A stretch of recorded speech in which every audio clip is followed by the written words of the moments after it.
Hey everybody, Z here from Nerd West, and we're about to take a look at Arkane Studios' Dishonored. The review is going to break down into three different sections: the look, the feel, and the appeal. First off, we're going to take a look at the game. What's awesome about Dishonored is that it's a completely new universe. You don't see that a lot in video games lately. It seems like everything is a sequel, a Halo 16, a fucking Call of Duty Black Ops Buttfuck 4, but we're looking at Dishonored as a completely new and original universe. Arkane did a fantastic job with that. The overall look of the game is beautiful, fantastic. Dunwall reminds me of the first time I played games like Borderlands and Bioshock, just from an artistic perspective because of the cell shading on the graphics, the wide open and free roaming spaces. Bioshock, it very, very similar, maybe like a next-gen Bioshock. Borderlands, kind of the same thing. Not as much free space, but still fantastic. The level design is simplistic on the surface, but once you start getting into those things, they're extremely complex. There's millions of different ways to meet your objectives. Overall, beautiful, fantastic. You couldn't ask for a better level design. The characters, they're multi-layer, they're interesting. You star as Corvo, who is a character who has been set up by the government, and I don't really like getting too much into the storyline of the game. You can figure that out as you go. Either way, characters are definitely a plus to this game. The only major downfall I have with the look of the game is the illusion of choice. There is kind of a choice issue where the way you play the game determines how it ends up in the end. I think they should have put a little more emphasis on that. Not a huge deal, but still probably the only bummer I have on the look side. Overall, the look of Arkane Studios' Dishonored is very, very unique, and that's a good thing. 8 out of 10. Second piece is going to be the feel. When you're looking at the feel, I'm looking at gameplay. I'm looking how it feels to play the game. And in Dishonored, killing, it's optional, but also very, very satisfying. Arkane placed emphasis on killing as a choice, not a chore. You don't have to kill anyone. As a matter of fact, Arkane gives you credit if you don't kill anyone. But at the same time, you don't feel underpowered. In certain games where killing is not really placed an emphasis on, games like Deus Ex, we're looking at Metal Gear, Splinter Cell. They try and make it so you're not killing, so you kind of feel underpowered if you do, because if you do, you have to fight off all these guys and you're kind of fucked.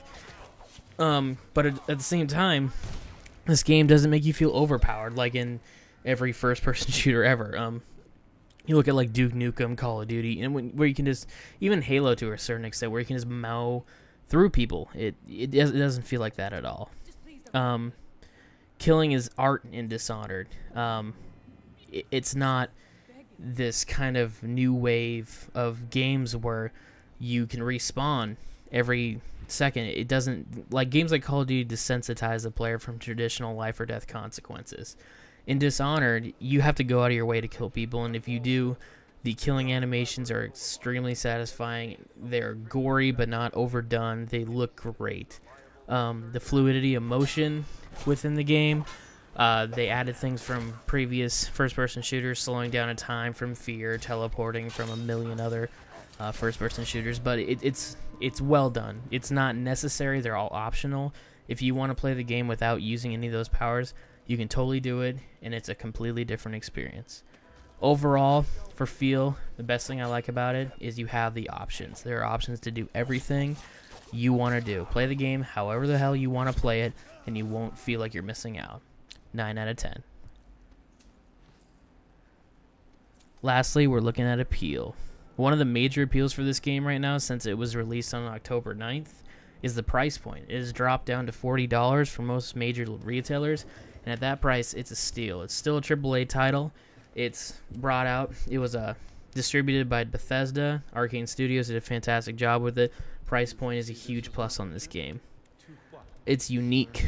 When I played this game for the first time, it felt like I was playing Bioshock for the first time, in a storyline sense, not the cell shading, but it feels like you're entering this universe, and this universe has existed a lot longer than when you turned on your console. It feels like it has age to it, it has lore to it, it has a background. But this is also the first game we've ever seen in this universe. So Arkane did a fantastic job with that. There's no multiplayer in Dishonored, which is an awesome, awesome thing. Some companies decide to put in multiplayer where multiplayer isn't needed. BioShock 2, you are who I'm talking about. Fear 3, you are who I'm talking about. The Darkness, another great first-person game that did not need multiplayer. So I really appreciate the Dishonored not having that. And the last thing is the new universe. It's not a sequel, which is extremely refreshing. It's completely new, and I think that's the overall theme here. Is it's new, it's refreshing, it's different. It's not Call of Duty 8 or whatever they're on now. It's not an updated of the same game. It's completely different and completely unique. The appeal score, we give it a 9 out of 10. Overall for Dishonored, this is not an average. The overall score is 8.5 out of 10. Well done, Arkane. $40, check it out. For more all things Nerd West, check out nerdwest.com. Talk to us on Twitter at NerdWest. And keep checking in for more review videos on YouTube. Take care, guys.